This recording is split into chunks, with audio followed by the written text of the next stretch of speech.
You're listening to the We Are Libertarians Podcast Network. Find all of our shows at wearelibertarians.com. Hey loves, Haley Steinfeld here. Let's be real. When I'm on the red carpet, everyone wants to know whose dress I'm wearing. But here's the thing. We're so focused on those details, we're missing something that's actually way more important. Breast health. It's wild. Breasts get so much attention, but they're still so ignored when it matters most. Don't know what I'm talking about? Tune in on February 9th and visit yourattentionplease.com. That's yourattentionplease.com. See you then. Oh, it's such a clutch off-season pickup, Dave. I was worried we'd bring back the same team. I meant those blackout motorized shades. Blinds.com made it crazy affordable to replace our old blinds. Hard to install? No, it's easy. I installed these and then got some for my mom. She talked to a design consultant for free and scheduled a professional measure and install. Hall of Fame son. They're the #1 online retailer of custom window coverings in the world. Blinds.com is the GOAT. Shop Blinds.com right now and get up to 45% off select styles. Rules and restrictions may apply. Welcome to We Are Libertarians. My name is Chris Spangle, and this is a special edition of We Are Libertarians. I'm sitting in a hotel room. I'm here with Frank Caliendo. Yes, that Frank Caliendo. No, this is not a cheap knockoff Frank Caliendo that I found in the hallway. My first question to you, Frank, is what is it like being the most famous person I've ever met? That's not true. You haven't met more people more famous than me? I feel like you're the most famous person I know. You're definitely the most famous person I've ever had in a hotel room. That can get you in some trouble. Yeah, maybe even the most famous person that will talk to you. Oh, that yeah. That was like you've brushed by a lot of more famous people than me. That's given me their phone number. Yeah. Like I can text you. I feel like, I don't know if we're friends, but... yeah, I would not go that far. Loose acquaintances? No, absolutely. Yeah, I mean, what is it like to be known somewhat? I have a weird existence where people don't know me as much if I'm not wearing a wig and a fake nose. Right. So if I were to walk somewhere with a fake nose and a gray wig, people would be like, "You're Frank Caliendo." And or at least that guy, that John Caliendo, because they get it mixed up with John Madden. If you're in an airport and want attention, do you just start doing Bush or Madden? And you're like, "Hey, what's going on, man? Exit stage left even." That's what Snagglepuss used to say. So it is odd for me because I grew up watching you on Mad TV. That's where I. How old are you? I'm 35. I'm 40. Well, I guess I'm 10 years older. Yeah. Yeah. 45, 74 I was born in, so 45. Yeah. Mad TV was a huge... I mean, I watched it probably more than I watched SNL. I really loved Mad TV, and so I remember you from that. And so when I met you at Bob and Tom, I was like... Complete disappointment. I still haven't recovered. I was like, wow, this is Frank Elliott. He was on the Magic Box. Yeah. And so I had an awareness of you. I knew you, and then you had no idea who I was. What is it? This has started to happen. I'll occasionally be out, and somebody will come up and go, "Hey, I love the podcast," and they know you, but you don't know them. Like on the scale that you're at, that has to be somewhat like odd. Like yeah, it's weird because you don't know. How do you reconcile? You that? don't know if somebody knows you. I'm like, I just say, "Do I know you?" And that usually like, no, and they'll give you the goods on where they know you from. Right. And sometimes it's even they'll know you from. You think it's entertainment, and they'll know you from high school. Really? Or something. Yeah, because you don't know. I remember Jimmy Kimmel telling me a story about somebody at Home Depot kept looking at him, and he's like, "Yes, I'm Jimmy Kimmel." And the guy's like, No, you have something on your lip. He's like, "Oh, so you don't want to do that thing where you think people know who you are just because you've been on TV or whatever." It's a weird thing. I always guess that they think I'm weird or something, and that's why they're staring first. But if it's over and over, if people look away and keep looking back, you can almost feel that. Mm-hmm. And then you'll, if they don't say anything, I'm not going to say anything because I don't know. But if they say something, it's always you're just nice to them. My wife, you've heard me tell this story a little bit, but sitting in the airport with my wife, and she's like, "Why are they staring at me?" I'm like, "It's me. People know who I am. They think I'm either the guy from TV or I'm their high school gym teacher, somewhere in between those two bookends." But in terms of when people see me too, I'm not noticed that much because people expect me, not only the wigs and the nose, people expect me to be way taller and fatter. So when I'm 5'6", And people aren't expecting that. They're expecting to see John Madden or somebody who they think is 6'3", right, 350 pounds. That's what they're thinking I'm going to be. And it's almost like this level of disappointment when they realize that the magic box you spoke of amplifies and makes you believe things that may or may not be true. Yeah, so is it, do you get recognized every day? I don't go out enough to be recognized every day. You have to leave the compound to. I would say, yeah. I'm not sure. I try. If you don't draw attention to yourself, people aren't going to know. Like I've talked to people like at Disney, and I've done the tour guide stuff with Disney. If you don't make it, people. What is it like to not draw attention to yourself? I have no idea what that's like. Wear sunglasses at the wrong time. Right. Have a bunch of people standing around you that look like bodyguards. Right. That's people who, if you I remember them telling me about James Gandolfini being at during The Sopranos being at Disney World. Nobody knew he was there because he just looked like your average big bald guy. Right. He wasn't drawing attention to himself. And people were like, that guy kind of looks like Jason Momoa was at an airport. Aquaman. I was at an airport, and people were like, God, that guy looks like Aquaman. And he turns around like, I think that might be Aquaman. That kind of a thing. Yeah. So I have a little story about that too, which is an interesting one about not being recognized. Jason Momoa, I read later that his private plane had broken down, or the Invisible Jet. I think he was borrowing it from Wonder Woman. All right. So he was in the Phoenix area working on a motorcycle, which seems like the type of thing Jason Momoa would do, is working on a motorcycle or some type of early historical vehicle that or maybe some fantasy dragon killing vehicle. Right. So he's on his plane. He's with his family. He's with his kids. Not his whole family, but his kids. They looked exactly like him. Goatees, tridents. And so they get on the plane, and he just keeps looking at me, I'm thinking maybe he recognizes me, because I've had that happen before where people way more famous than me recognize me. I'm like, that's pretty cool if Jason Momoa knows me. Using his telepathic powers. Aquaman summons Frank Caliendo. Boom, boom, boom. I'm here.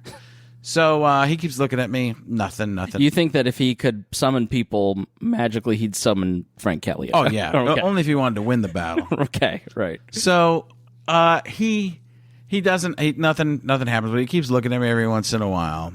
And then he gets up to go to the bathroom, and I'm thinking, you know what? I'm going to sneak a picture of him. I sneak a picture. It's not a good one. I sneak a second one. He sees me, and he's like, none of that.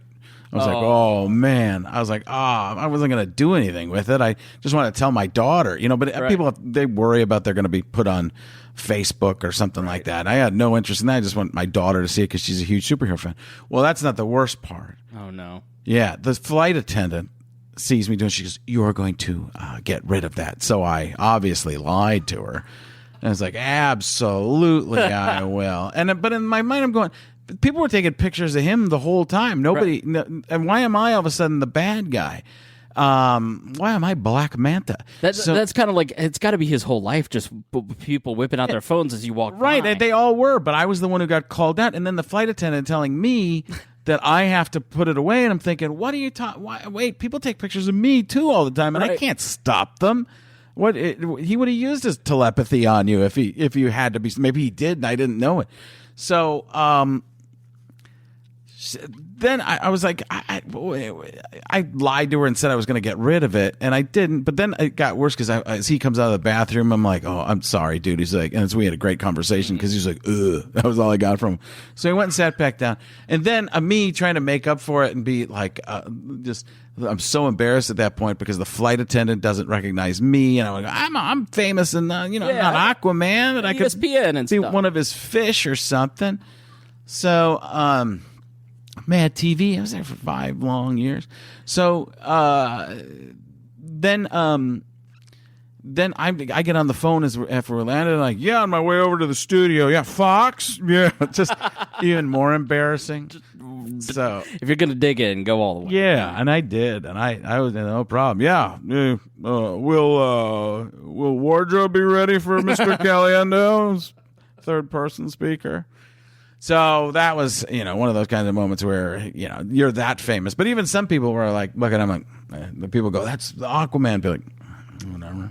Yeah. Yeah, so you can't, like, people don't even know who people are anymore. Maybe Tom Cruise or somebody that mega famous, but that guy's pretty famous. Yeah. Like, some people were like, I don't get it. Tom Cruise is like open the CVS after hours famous. You know, like I was. He's mostly closed the CVS during hours. That's exactly right. He's got Uber money. Like he literally could buy like Uber. enough money for an Uber or to like could buy Uber. So I jokingly opened it, but I am curious about the concept of fame because it seems in the Instagram world and social media world, the concept of social proof, which is if you were attached to someone with power or notoriety, then that helps you. I can tell you that going on your podcast, you were gracious enough to invite me on Alan Frank Try to Be Serious a few times. And nobody ever took me seriously in the libertarian world and never got invited on libertarian podcasts even. And the second they saw I was on yours, people who had been talking trash about my podcast for years were like, you want to come on mine? Oh, really? It gave you some credibility? In my own community, which interesting. And I think it's because they actually listened to that. They never had listened to my podcast. There's like a jealousy thing. But then when they heard me on your podcast, they're like, oh, he did a good job explaining these things. So it was kind of a weird moment of social proof where, wow, somebody of Frank Caliendo and Al Jackson's status recognized Chris Spangle. Yeah. And so therefore, there's a psychology mind. It changed in their minds even. That was like a moment when I went, it really is amazing how much we are investing in the concept of social proof without thinking about it. And you having been on the magic box, as I've called it, I mean, there's like radio fame, podcasting fame is like the bottom of show business, and then you're like TV famous, which is like I'm sports TV famous more than TV famous, even though I've done a bunch of TV. But it's but it is interesting that we I see put it so much into and I'm going to talk social while proof. you're talking Yeah. the rest of the whole podcast. No, but I see it. I see it a lot in Instagram as I'm trying to learn about Instagram. Mm-hmm. I almost feel bad for people because everybody's just trying to look more important, putting filters on to look better, getting the perfect pose. I'm not talking about just recording something that seems perfect. It's like getting the perfect look, the perfect twist, Right. A female to get the body shape you want in that particular pose. I had a guy, it's so funny because people, the more you start talking about growing your Instagram, the more people come and try to help you grow your Instagram, but it costs you money. This is a great one I got today. I love messing with these people because I know how this all works because I've met industry types of insiders. But this one guy comes to me and he goes, hey, I'd like to help you grow your Instagram account. Or hello. They just put hello in there and you respond to it. And then they come with their pitch. I provide shout out to my 30 million follower network. Right, and it's like all in Beijing. Yeah, and I've got all these big names that have grown 100,000 people plus in the past year. And I said, he's like, after he says I provide shout outs, I was like, sure, feel free to mention me. Thanks. Yeah, right. That's all I get. And he's like, oh, would you like to? In my growth plans, I charge $1,000 for a certain amount of followers gained. I said, no, thanks. Like, I don't need your fake followers in another country. I just don't. Listen, not that I don't need it. I get that that's part of the game, but what's that going to do to me? Because they're just going to get wiped out at some point anyways.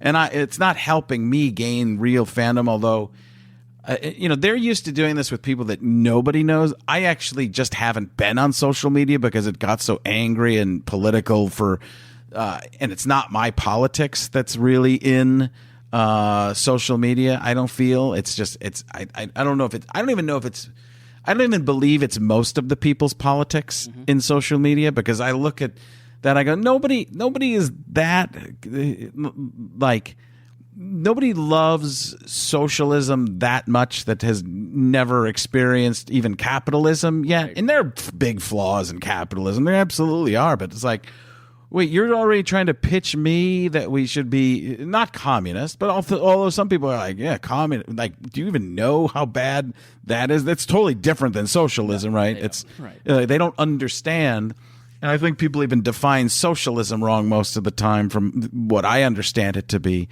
but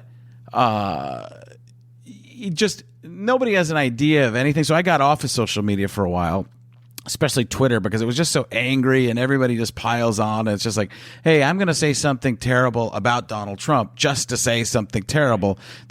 A friend of mine was like, I just have to be out there and say that I don't agree with him, and then I want to be on record. I'm like, but every day, 6 times? Everybody feels that they have to be their own PR department now.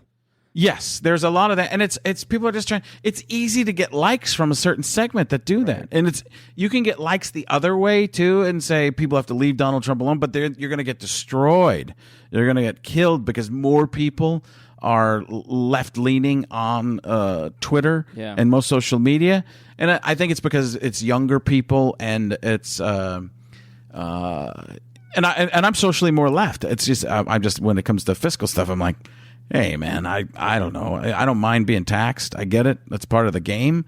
But at the same time, don't tell me I'm a bad person because I'm not paying enough taxes, because I'm paying a lot in taxes. Right. Just quit telling me I'm a bad person. Right. So do you think that, and I don't want to, I know we talked a little bit about what you normally talk on podcasts, which is comedy and censorship and stuff like that.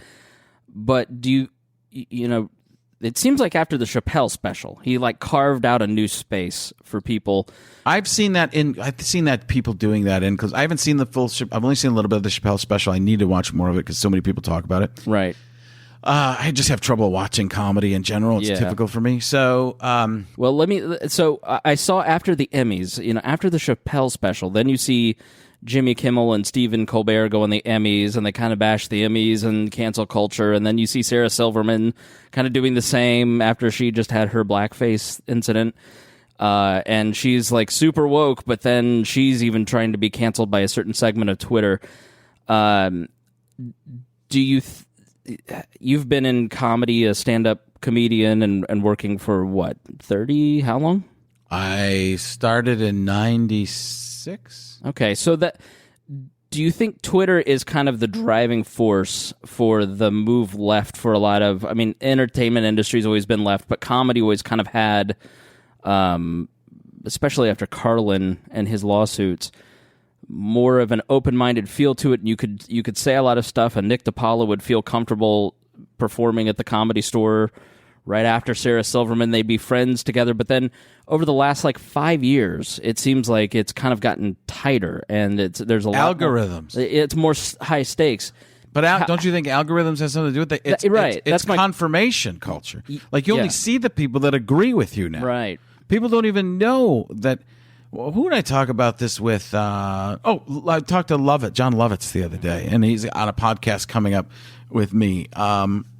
He got into this. It was just being zany and stuff like that. And then what podcast? That's the Caliendo cast. Okay, that's one. It's more sports and stuff. Mm-hmm. But John Holmberg does that with me. And he's got a radio show, and he gets massive guests. Awesome. So some of them come over to Alan Frank that I can get to talk about some of that stuff too, but it's not really a serious, it's more sports and goofy, but sometimes people get into this kind of stuff. And Lovitz just came over, and Lovitz loves Holmberg, and now he likes me. But it was this interesting. So where was I going with what he was talking about? Cancel and confirmation culture and Twitter and its effect on comedy. And, he was talking. He saw the same thing I saw, that he was out in the Midwest doing comedy, and he could see that Trump had a chance to win years ago. And I saw the same thing. I'm like, I don't think people even I knew people at Fox News that said, "Oh, there's no way he wins." I'm like, I'm out there every day. He's got a chance. It's not like I don't know if he's going to win or not. I just live by whatever happens anyways. But it's like on either side or any side, I was like, there's a lot more people and I don't think they're racist or anything like that. It's like they're all people who feel forgotten. Like the Midwest is completely forgotten by the coast. And I grew up in the Midwest, and I know what it's like, and I think it's worse now. I don't think people care about farmers or the everyday worker.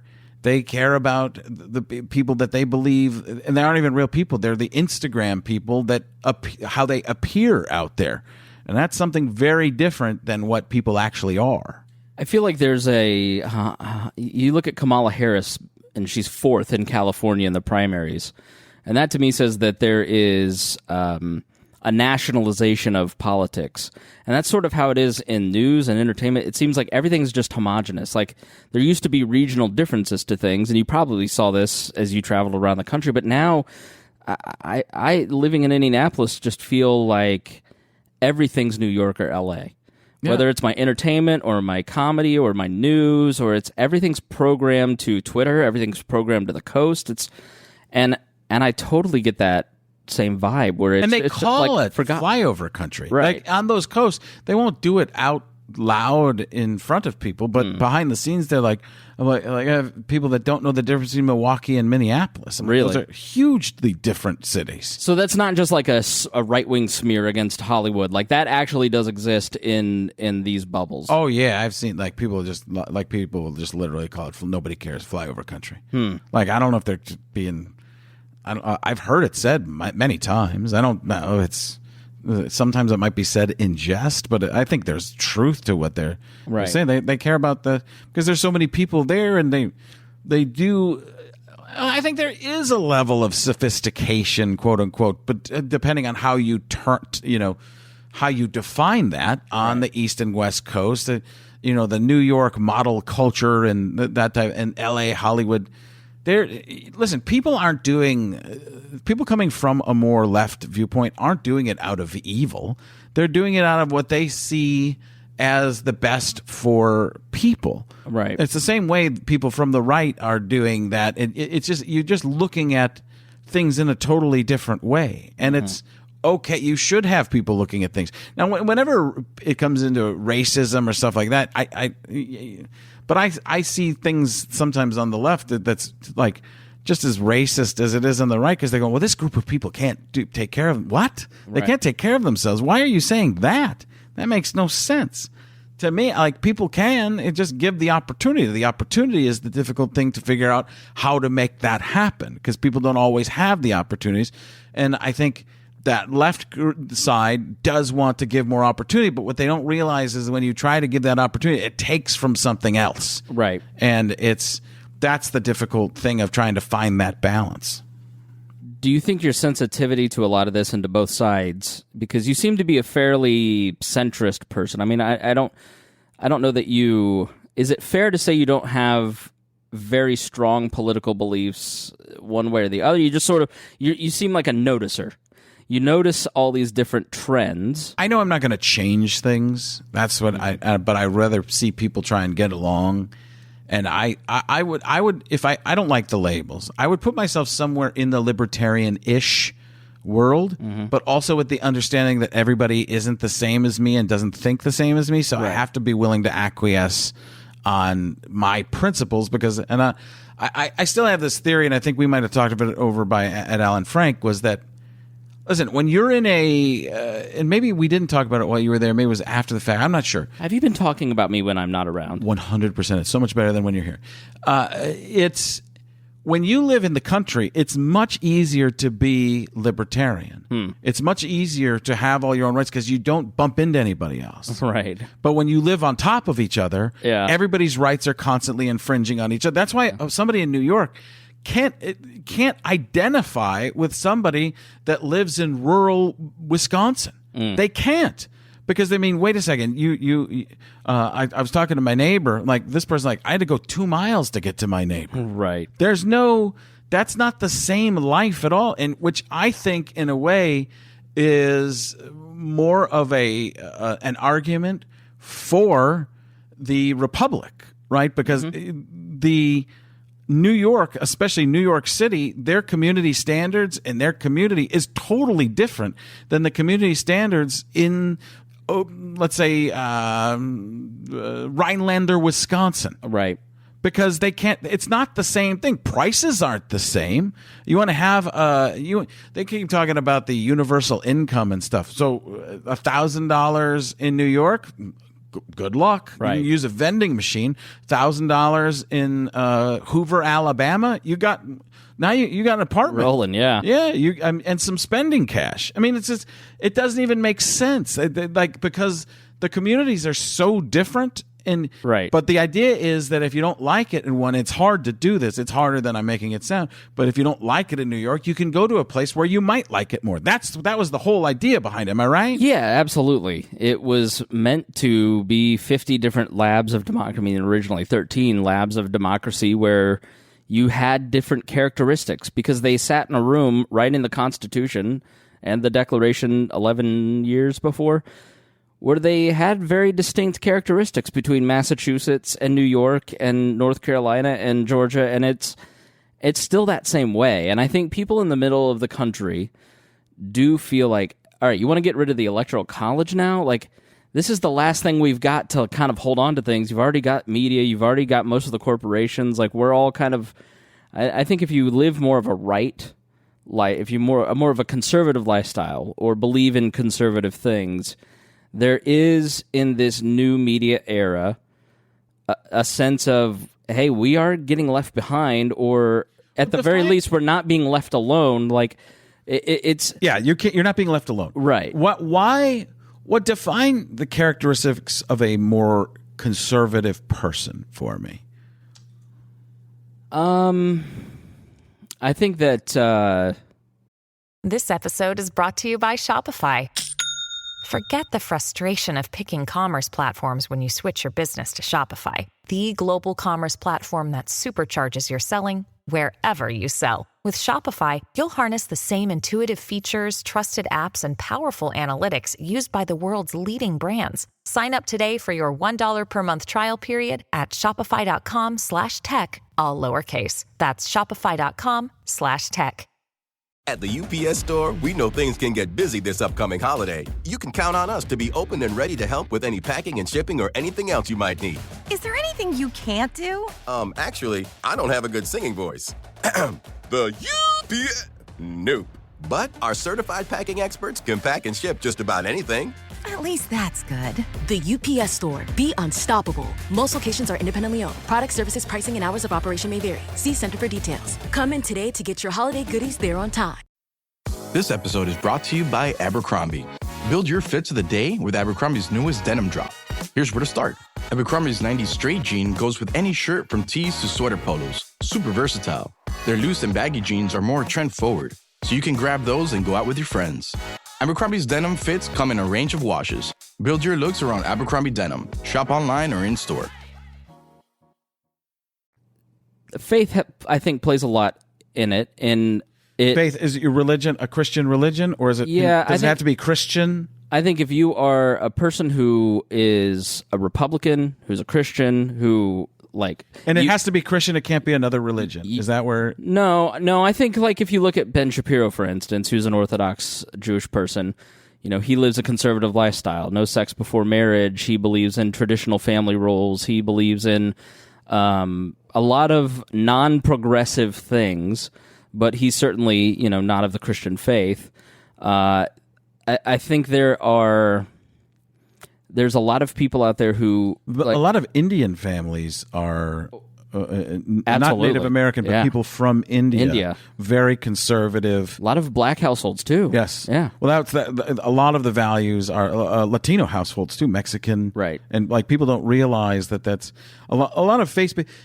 Listen, I'm not a religious person. I think I have my beliefs. I'm not sure of where I even fall on a lot of it, and that's probably why...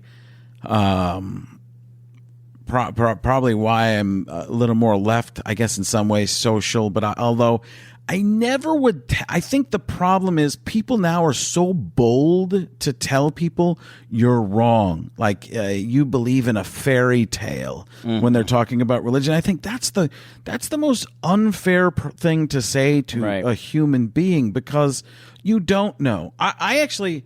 And this might sound crazy to you at first, but hear me out on it. I believe in the simulation thing. Okay. I'm all the way there because there's no way that if 20 years ago I say Donald Trump's going to be the president, there's no way you say, yeah, I agree, 100% agree. Right. Biff Tannen. It is, which is what that was based on. Right.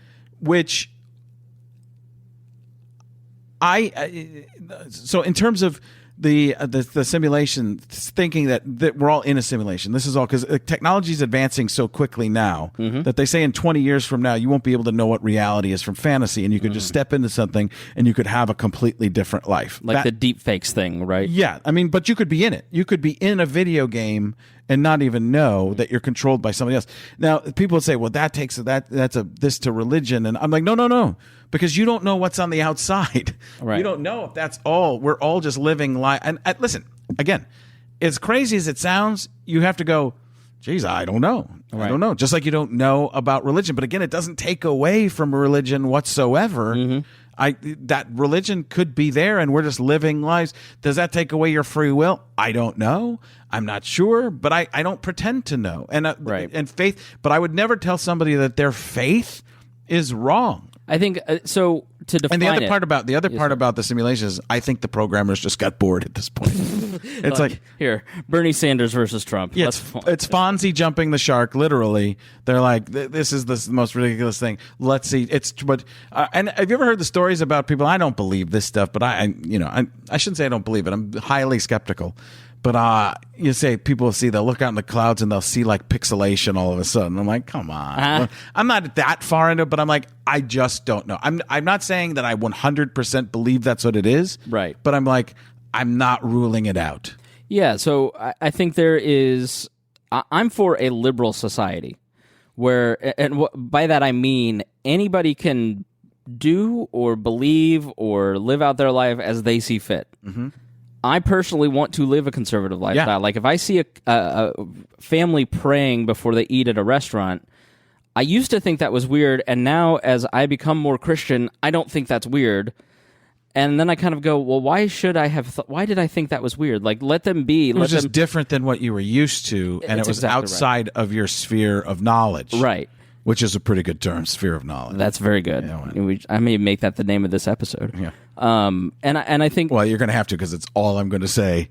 It's going to be like Smurf, sphere of knowledge. Sphere of knowledge. And I totally see from, let's say, like a gay couple kissing in public 10 years ago, they said, hey, why is it weird that we kiss in public?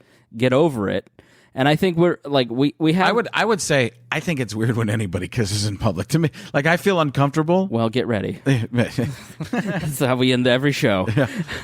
Small little kisses. Yeah, but in little pecks, just little ones. So, no, I was trying to figure out if I could take "We Are Libertarians" WAL and turn it into some other acronym of kissing, but I couldn't. We are licentious. But I'm personally, I'm not offended. I'm and it's my own thing. I'm willing to say it's me being 100% the weirdo in that situation. I'm like, geez, why do people have to why are you kissing? Like not man to man, like just male, female, right. Anybody, man, dog. And I think that's the point, is that you're always going to be, any of us are always going to be uncomfortable with other people living out their lifestyle in public. And as the population grows, I mean, when you had 1 billion people we've got 7 billion. I went out with the great Jason Doolittle, who actually does a lot. He really does. He's a great friend of the show, and he took me to dinner, and he's like, I just don't come to Dallas. There's 10 million people in this city, and you can't get anywhere. It's too much traffic. I go, is it like not enough interstates? He goes, no, they have enough interstates. There's just too many people. Right. And I think when, just like going back to the New York analogy that you mentioned a bit ago, it's like, we haven't gotten to a place in society where you just have to accept that other people are going to make choices different than you, and you just have to shrug. Yeah. What right do you have to judge? Like that's the way I look at everything now. It's like, what right do I have to say that's right, wrong? It bothers me. Now, if it infringes upon what I'm doing, like I go to a restaurant and I don't like hearing people throwing F words around at a restaurant where there are a bunch of kids, because you're not living in the situation. You're not adapting to your surroundings at all. And I have friends that do it all the time. I've seen like a kid out with his grandparent, having a meal, and they got to hear my friend throwing F this, F that. I'm like, come on. Can't you see there's a kid there and a grandparent, and they're just trying to have a nice thing in public? And it's like, well, I want to do my thing in public. I'm like, but you don't have to do that. They're not going to do anything that's going to bother. You can, but do you need to? And I don't try to get in an argument about it, but I'm like, that's exactly, you can, but do you need to? Can't you just care enough about somebody else? Because I hate going to a place. Like I was on a plane with a guy who's just throwing F words. You could see the people in front of me just one seat up going, he's saying things about broads and, going, oh my gosh. Yeah, I think that's kind of what I think we're lamenting is while we have gained that idea that you get to live your life in public as however you see fit, we've increased in that liberal idea, but we've decreased in the idea of just common respect. Yeah. And understanding that I may not want to. It's like I heard this from Dennis Prager, and I thought it's so great. Like, you wear deodorant and you brush your teeth because you don't want to subject other people to your bad breath and BO. Mm-hmm. Your mood should be the same way. If you're in a bad mood, you shouldn't take it out on other people because that's just basic common decency. And I thought, and it can happen, but you try to make it not happen. And that hit me like a lightning bolt. And I think there's just a lot of people where I was in a bad mood yesterday, and I was at the airport, and I hate being in airports. I hate flying, and this woman just was really rude in the TSA line, and I wanted to yell at her. And now I'm not an aggressive yeller like my dad would have. I've tried to end that family legacy. And I think there's just a lot of people who are okay with, I have this impulse, so therefore it's going to come out of my mouth. It's called Twitter. That's the problem. That's why I stopped doing Twitter. I was on Twitter and I realized I was saying things that I would tweet, like snarky tweets. Yeah. I started to say this stuff. I'm like, this is what everybody's doing. Right. And you can't do that. You have to be cordial. You can't be rude. That's one of rate my Trump. Tremendous. On a scale of tremendous to tremendously tremendous, it's tremendous. Sad. That's my favorite Trump when he tweets sad with exclamation point. Yeah, it's amazing how he'll do that. Like he doesn't even talk like he tweets. Like most people will tweet or write like but he has these weird things that are kind of like he was, but it's almost like he self-edited halfway through. Here, I'm going to fix this. This is grammatically incorrect. Right. And now 2 periods. I think he does that stuff because he knows, look at this idiot. Look at this idiot. And he knows he's going to get probably twice the amount of retweets when he does a misspelling. Yeah. He probably, and I do subscribe to the 40 chess theory a little bit. You think it's kind of like the Nigerian bank where they put misspellings in there just to get people to, if you're not looking for the spelling and you don't know, you have a better chance. Right. Really? Yeah. They don't, I always thought it was for the editing, because they didn't speak the language it was coming. It's not. It's because the people who are answering that stuff, if they're not checking, you've got a better chance of pulling them into the scam. That is brilliant. Yeah. I think you've nailed. Yes. I think there are so many people on Twitter, which is like a bad neighborhood, but we've somehow let it in the media become the neighborhood. We think that's reality, when in reality it's just a bad neighborhood. It's New York City. Right. It's New York City. You ever been in Times Square when there's a lot of people there? Everybody's just bumping into each other, and everyone's like, hey, get out of my, people are yelling at each other. That's exactly what it is. You're never going to see them again. You're bumping. People are walking different ways. It's just, that's tweets coming back and forth. People just yelling at each other. People get on it. And now you can add on to it. Yeah. Well, like this Greta Thunberg, and we're not going to get into a climate debate, but I'm watching this. She's the 16-year-old girl who spoke at the UN. She's very passionate about climate change. And has Asperger's, I believe. Yes. And when she speaks about climate change, she uses a lot of emotionally manipulative tactics that I think are a lot of the same tactics that Trump used. But Trump's an adult male who has figured this stuff out. She's a child still. I mean, I would still say a 16-year-old child, and you just kind of like listen to her and you go, this is just her parents pouring into her head bad thinking, scaring her to death, and it's coming out, and we're amplifying one. it. I think if the child is autistic, right, with Asperger's,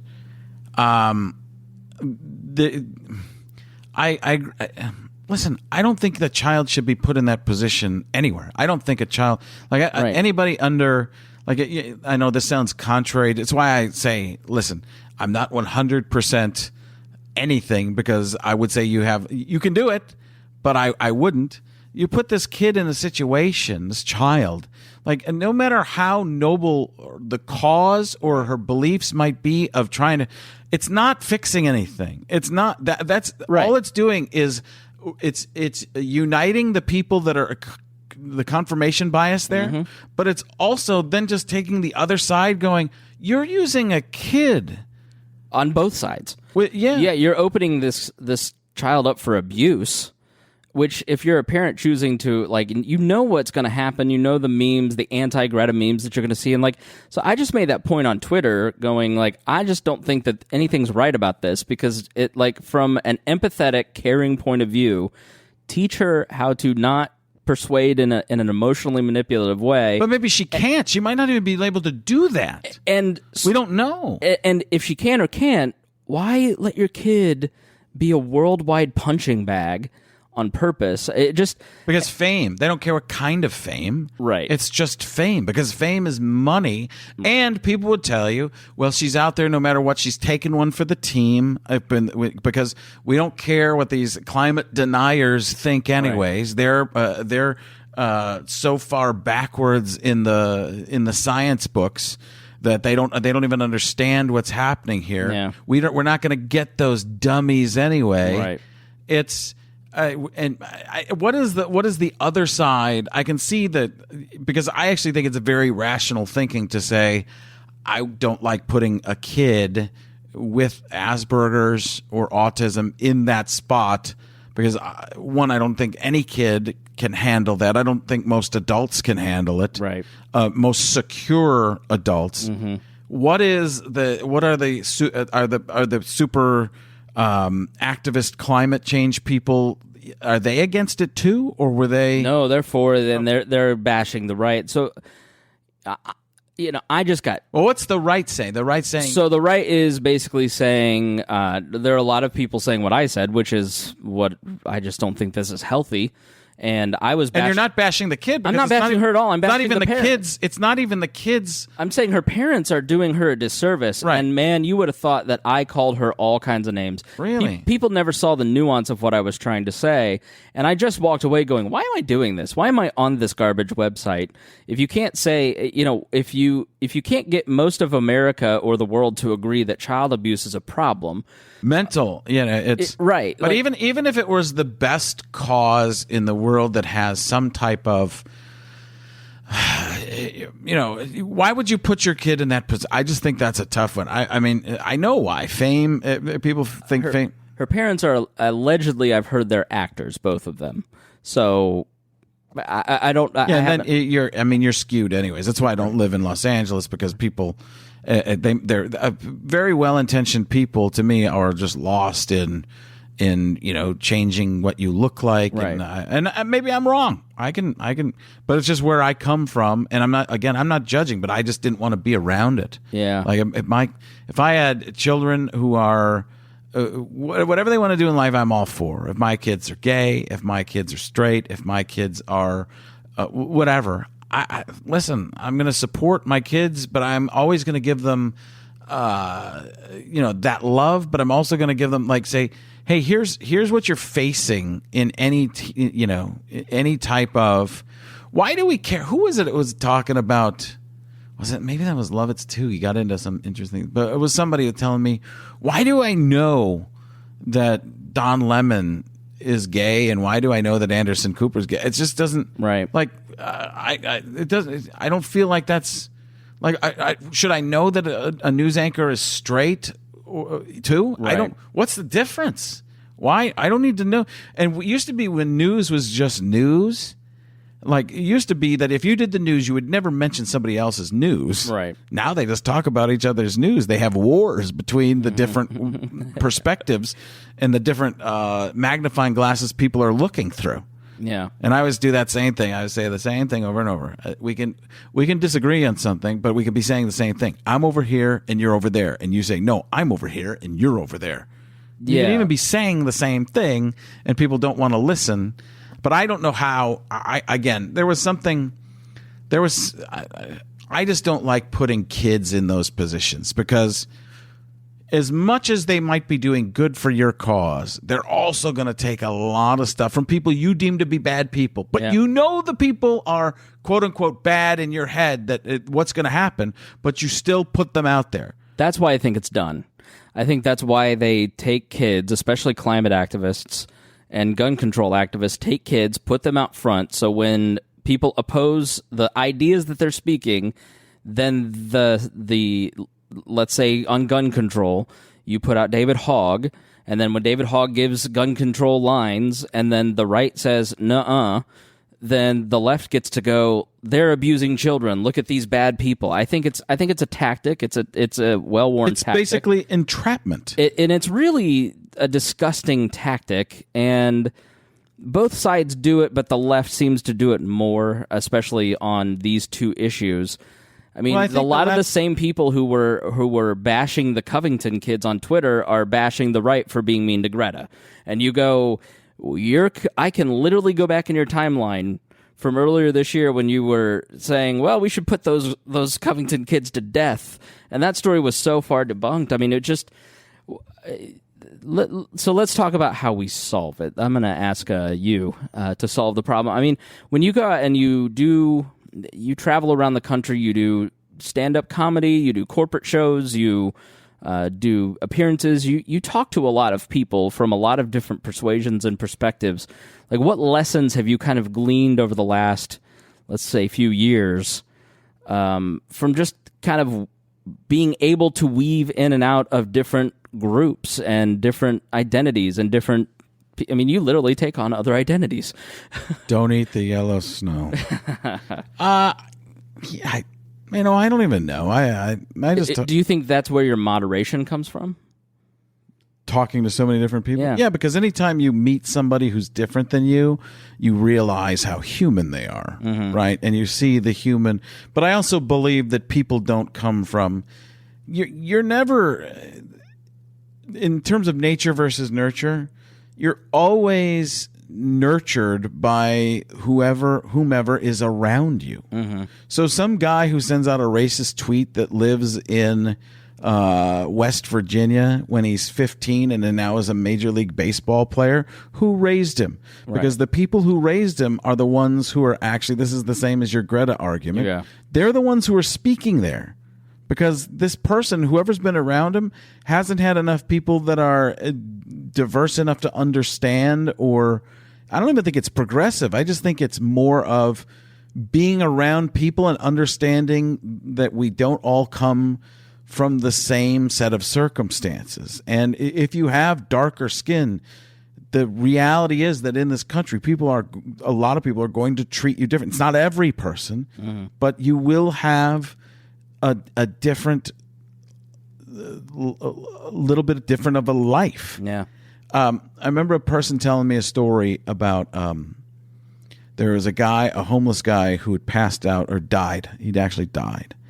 And he was on one side of the street, and a black person told another person about it. A white guy, he's like, that person's dead over there. He's like, why didn't you tell the police? He goes, because I'm black and I don't want to have there's gonna be a set of judgments on me that they're gonna ask me other questions, possibly, maybe not 100%, but you have to worry about that because there is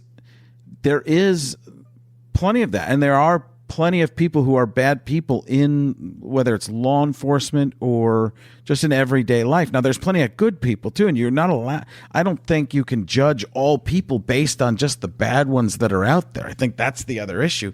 We get, it happens where somebody who's in one category does something, and people are like, this whole category is filled with bad people. Well, every category's got some bad people in it. There's no category. Look, you'd say, no, well, look at the priesthood. Exactly. Right. I know some shit libertarian podcasters, Frank. Some real dildos. Haven't heard dildos in a while. No, I just and scene. Yeah, no, I think I keep coming back to that. I totally identify with the idea that I can't fix it. And I've become more and more aware of that over the last few years, because no matter how hard I try to try to educate. Well, when you came on with Alan Frank and you said, I just want to persuade, I'm like, don't persuade. Just tell where you are and let people make their own judgments, because I just don't think you're going to ever persuade people. Not you, but people in general. People are just so set. It's the people who can be persuaded that simply. Now, I don't have a problem with throwing ideas out there for people to listen to. That's different than just trying to forcefully persuade, to just give a persuasive argument being formed. Just kind of, if you throw it out there and make good points, people go, yeah. But a lot of time people do this. It's a good point, but I don't know. I just don't like it. I don't know if it's because I'm 35 and I'm kind of blossoming into a middle-aged man. I'm 36 now. Aged a year in this podcast. I did. It's been rough.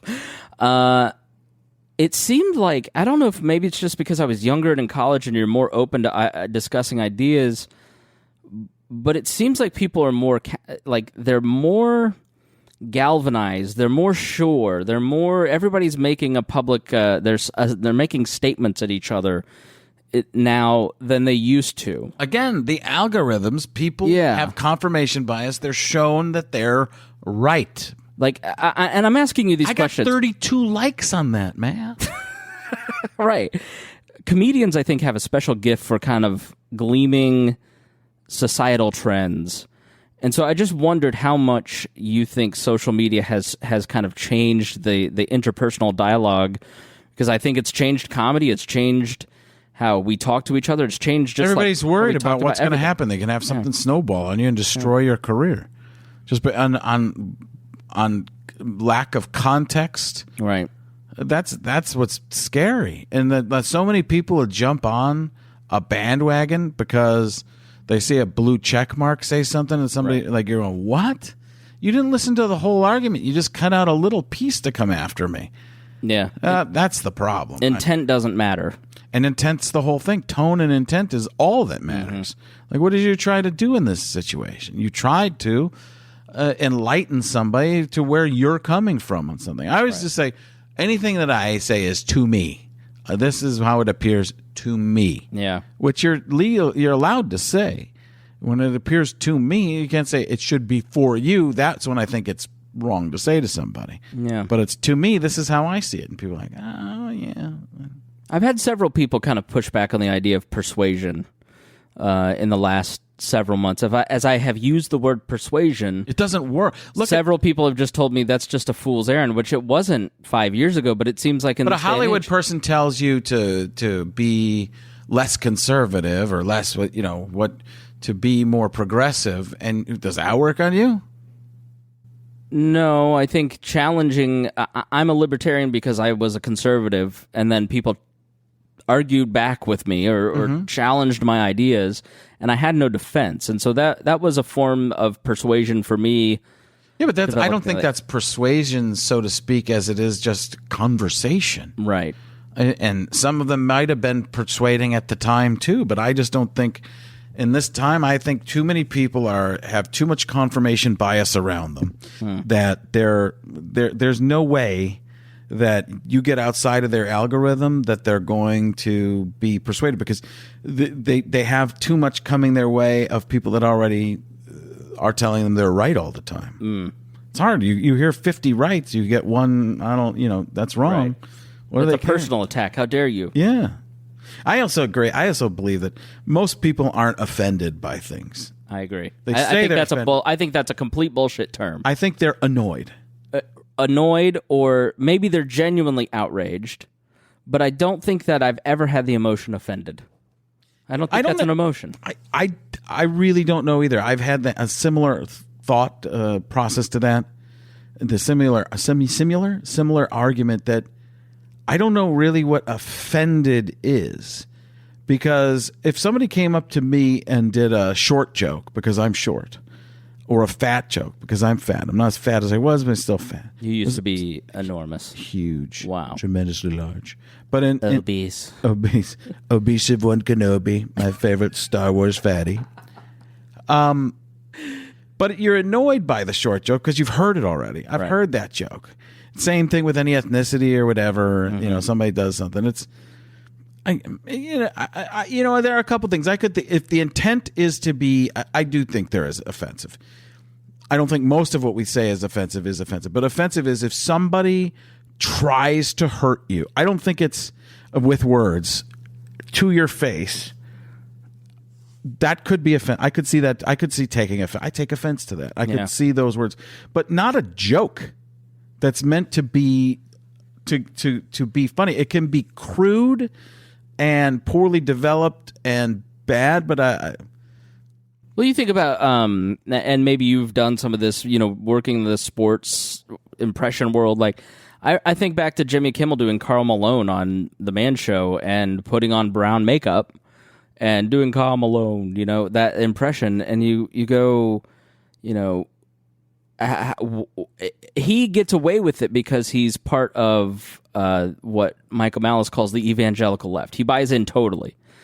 The second he wavers on what, cancel culture, who works at Huffington Post, these reporters, the blue check marks as they're sometimes called, or SJWs, as soon as he were to deviate, let's say he weren't all in on socialized medicine, man, Media Matters would have Karl Malone blast up.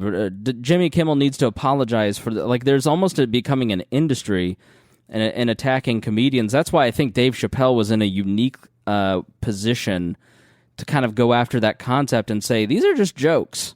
Let people, I'm going to literally take, I knew he was going for the throat when in doing the trans jokes, he made the Asian face and joke and sounds that you're not supposed to make. Like, I remember Adam Carolla, I don't know if he got fired or got suspended for a couple weeks for making Asian jokes when he was the radio host in LA at that time.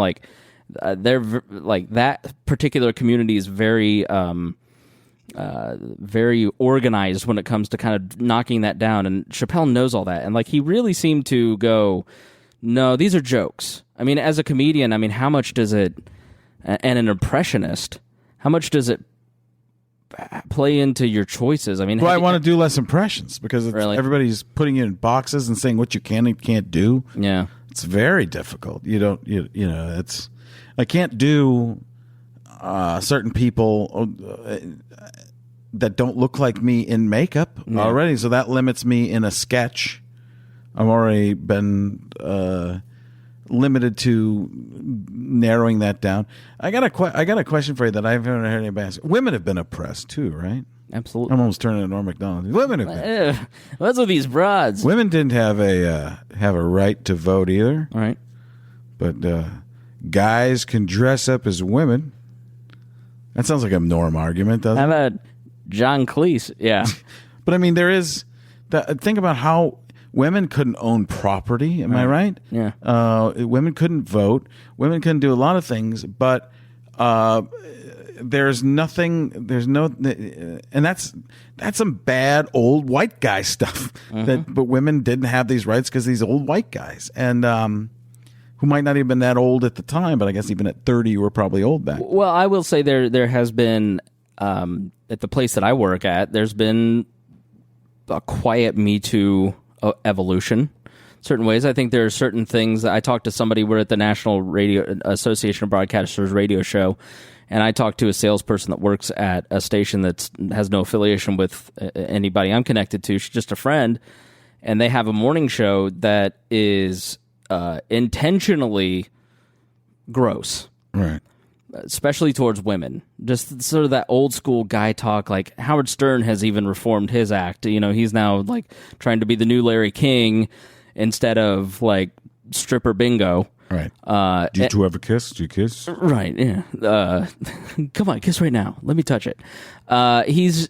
There has been in the talk radio industry that's geared towards comedy more sensitivity towards women, and less of that idea of like maybe our dads had kind of, I just remember going out to the garage where all the men were hanging out at the family gatherings and being told, whatever you hear out here, you don't tell your mother, and I just think that kind of talk has just gone out of fashion. And I personally am turned off by a lot of it. I think it's in bro culture. I think it's there. Yeah, I think it's younger because they're, again, the counterculture is more conservative because mainstream culture is way more liberal. Yeah. So I see it all the time. I see the kids and the kids who think they're quote unquote Democrats. It's so funny because my son even says, he goes, Dad, I think most kids are just what their parents are until a certain age. Yeah. They just say they are because they hear their parents say they're that. And but I talk to my friends. He goes, most of my friends don't fit into that category at all. Yeah. He goes, my friend, I'll just make somebody up, Mikey, he says he's a big time Democrat, but he doesn't recycle. Like, well, you can't be there. Right. And I've even had arguments with my wife who just thinks she's different parts of, she doesn't think it through all the time. She thought she was a very big Democrat when I met her. Then she learned more about our taxes and me making money. Then she became a very strong Republican for a little bit. And then she wanted something fixed. And she said, we need social programs for this. Yeah. The country needs social programs. I go, well, then you're not a Republican. Right. Like, you're probably right that there needs to be something there, or there could be something right there, but they'll waste money on something else, and that's the issue. Right. And that's what the issue comes down to, is I think a lot of people, I think even a lot of conservative people would be like, hey, I'm all for, it might go against what I believe in terms of government. Yeah.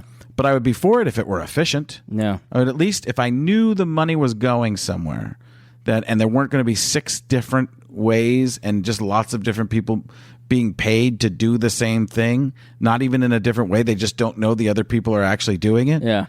I would be for that. I would break where I am on my beliefs and just say I acquiesce to this and get it. But the problem is, there are 25 different programs. None of them are actually doing anything. And there's just somebody getting rich on the end of it that doesn't really have the best in mind for people. That has the best connections. I mean, that's... and I have the best connections. No, but I had one with people in Russia. Yeah.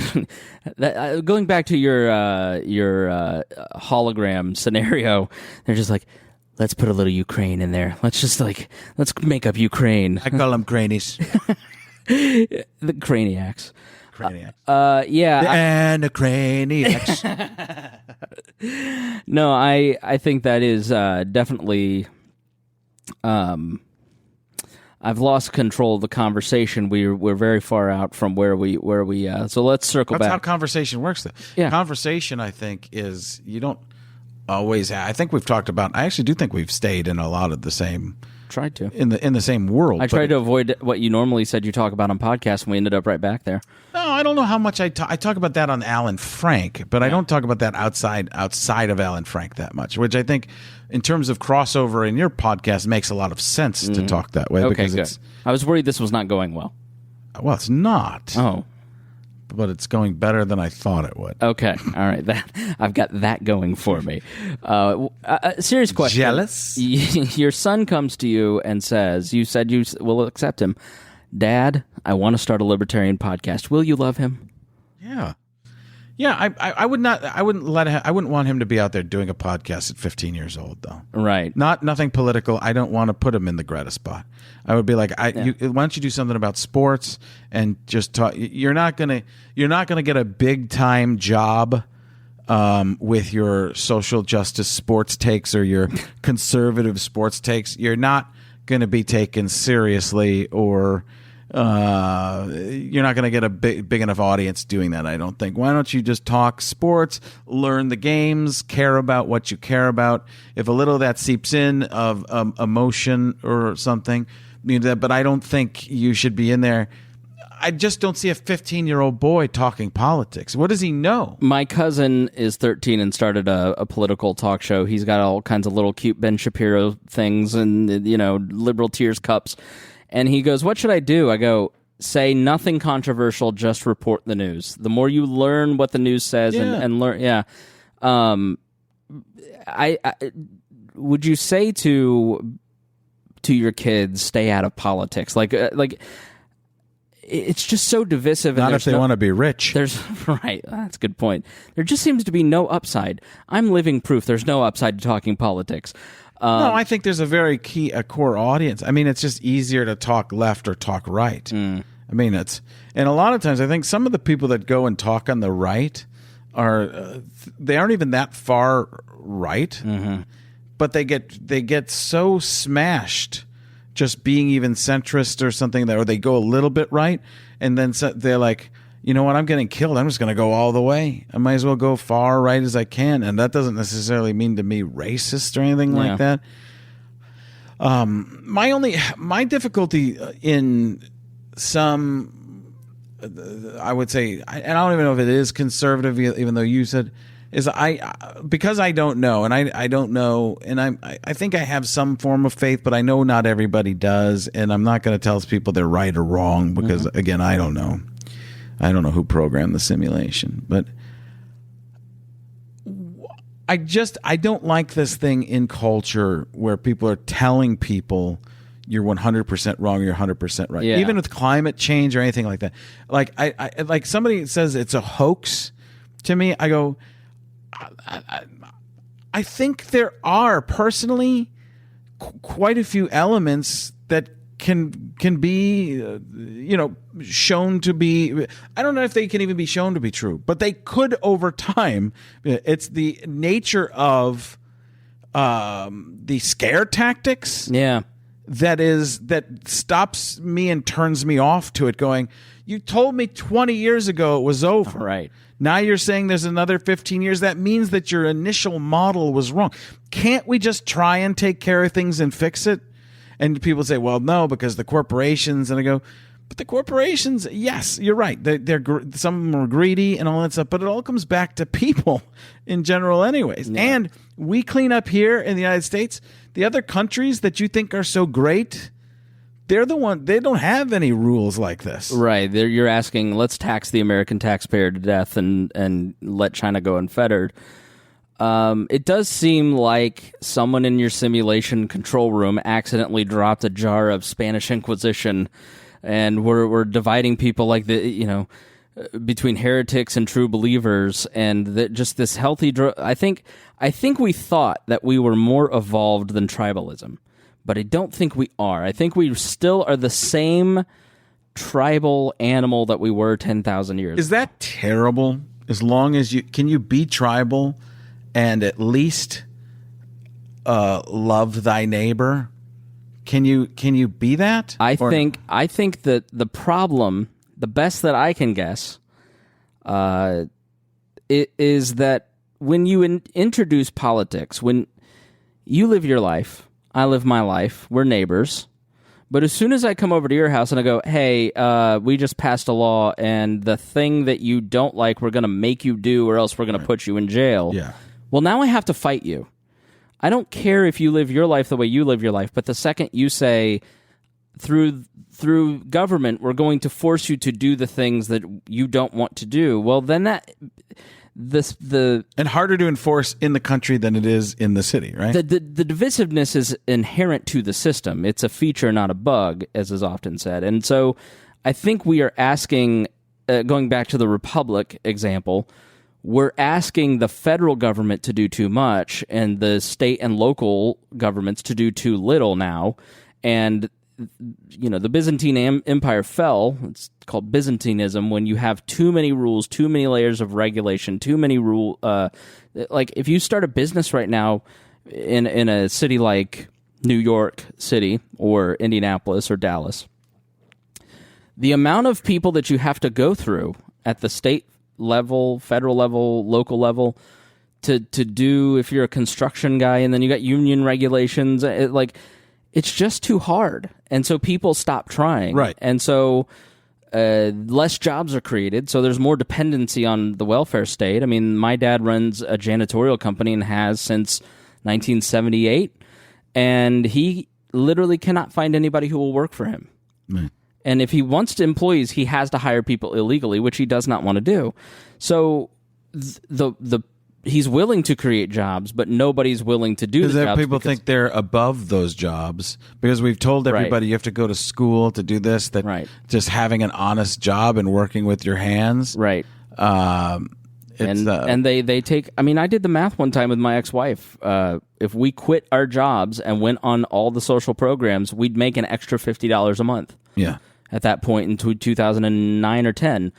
And so you just go, what's the incentive to be a productive member of society when I can get the government to steal money from Frank Caliendo and give it to me? Well, what was that when the country was formed? Because you're a historian. What was the what was the tax rate here? What were the social programs? Zero. Oh, it was. Have you heard of Whiskey Rebellion? Yeah, but I'm making a point here. Right. When the Statue of Liberty said, "Give it you're poor, you're tired, you're poor," that was when there wasn't a safety net for anybody, and you came here and people would die. Right. You took your chance. But money wasn't the bottom line. Now, most of the reason I think there are racists too, but I think most of the reason that people get upset about immigration and illegal immigration, and I live in Phoenix where I know a lot of Mexican people who are angry about illegal immigration because they're like, I had to go through all this to be here legally, and other people don't, and they can just be grandfathered in. That's weird to them. And but I don't think people would care as much if money wasn't involved. Right. But it becomes part of, because anybody who says that some group of people isn't hardworking, what are you talking about? Everybody, and then people use that as an argument too. They're like, "Oh, who's the hardest working group of people? Mexican people work very hard." Absolutely. If you can't say that, and then they'll do that lazy joke versus they're the ones who work the hardest. It's like you're missing the point. The point isn't about who's coming. It's not racism. The point is that these other people are making is, listen, there's taxes. There's a certain amount of money that's taxes, and then there's a certain amount of welfare.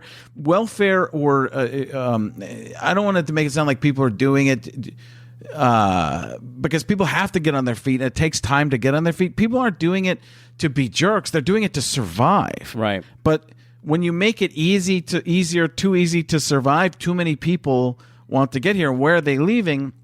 The countries that you're saying are so good that why would they ever want to leave them? It doesn't make sense when you break down the actual argument, but because of money. It makes sense of everybody. This was an experiment where everybody should have been allowed to come. Everybody said like a melting pot, and it should be. But at the same time, you introduced money and people having to pay for each other at that point, which is like saying the government is saying you can't do this anymore. Your same argument works here. Yeah, that's the difficult thing. Is you talk to most people, they're like, I don't know, and we don't all know. We don't know how the economy works. It's way too big. Why do you not want to live in California? For me, you don't want to pay those taxes. You don't want to. What time is it, by the way? It's 4:01. Okay, we'll wrap up then. I mean, most people are fleeing California. 968's the room, I'm sorry. Yeah, 968. I'm in room 968, people. Most people are fleeing California because of the rules, because of the overburdening. Like, I just look at the progressive worldview at this point and I go, your model cities, San Francisco and Los Angeles and New York City, and nobody wants to live there. Why would I let you do that to the entire country? Like, no, we're not getting rid of the Electoral College. But anyways, let's start finishing up here. I want to know the name of all of your podcasts and your websites, and this is shameless self-promotion time if you can muster the ability to talk about I've got a skill. At Frank Caliendo across all forms of social media. You can go to frankpods.com to get all the podcast stuff. There's basically broken down into two now. Al and Frank Try to Be Serious, and then the Caliendo Cast. The Caliendo Cast is more of what I'm known for, sports and stuff, and then doing a little bit more of the nerding out thing. Right. And a lot of comic book listeners to this podcast. So, yeah. Oh, are there really? The nerding out, and I'll play the theme for you afterward, but that it's not out yet. But there are going to be different versions of Caliendo Cast.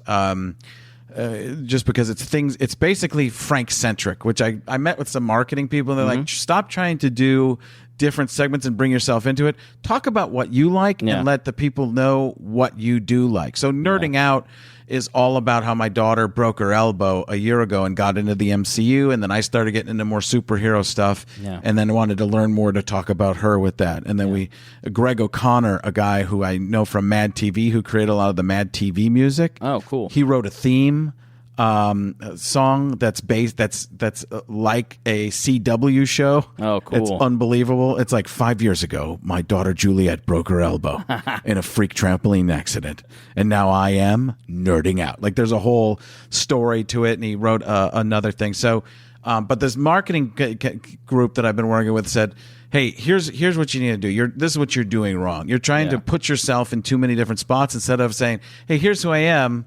And I would never do this if I wasn't in entertainment. Yeah. But it's like I've stopped. I've actually gone professional in this stuff because I've been doing it so backyard, football version, Right. like the playground football, as opposed to trying to do it like in a professional sports way. So, and I look at people who have been on social media for a long time and they do things so sleekly. And I was just like, mine always looked like somebody just put it together for me who'd never been on social media before. Right. So at Frank Caliendo, if you can't spell Caliendo, it's the letter C, the word alien, and the word do. At Frank C Alien Do, all forms of social media. FrankPods.com for Alan Frank. Try to be serious. And the Caliendo cast. All right. Well, thank you for coming on. Please go support my best friend, Frank. Huge friends. Tremendous friends. Yes. He's been very gracious with his time, both here and then having me on his show. So please go download their shows now. Thanks to everybody who's listening. And please join our Patreon. That's how we keep the lights on. I had to pay an enormous amount of money to have Frank come on the show. Like $50 Godzilla. Well, we are going to get room service and bill it to my boss. Yes, we are. He said, you have my permission. I go, Tom, I have been doing that for days. So, all right. Thanks for joining us here on We Are Libertarians, and we'll talk to you next week.